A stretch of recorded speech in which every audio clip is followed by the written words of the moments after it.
Assalamu alaikum jama'a. Barkamu da sake saduwa a cikin wannan shirin namu. Fitacciyar jarumar fina-finan Hausa Maryam Yahaya ta bayyana cewa rashin miji ne abin da ya hana ta yin aure.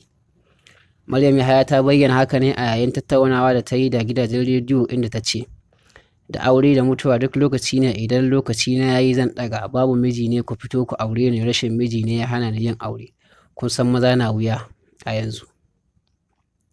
Hotuna dai sun yi ta yawo a shafukan sada zumunta inda aka rika cewa an kasa Maryam Yahaya a wajen saurayinta fitaccen mai shirya fina-finan nan wato Abubakar Bashir mai shadda, don haka ta sha alwashin kin ƙara yin soyayya, sai dai kuma kwatsam aka ji ta yi wannan batu ya fito daga bakinta.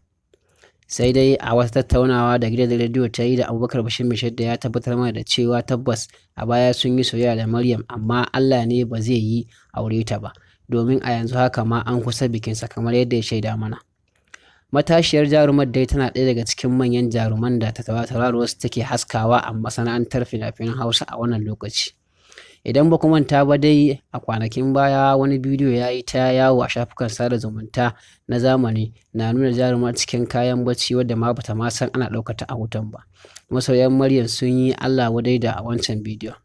Haka ma dai a watannin da suka gabata jarumar ta je ƙasar Saudiya inda suka haɗu da fitaccen ɗan wasan ƙwallon ƙafar nan wato Pogba, inda aka hasko Maryam tana ta ihu tana taga Pogba. Wannan shi ma dai wannan batu ne da ya mutsa hazo a tsakanin masu amfani da dandalin sada zumunta, masu goyon baya da masu sukanta. Idan wannan shi ne zuwan ka wannan tasha na farko, ka tana subscribe domin samun shirye-shiryen mu cikin sauƙi. Idan kuma ka riga ka mana subscribe to kai like din wannan bidiyon. Mun gode.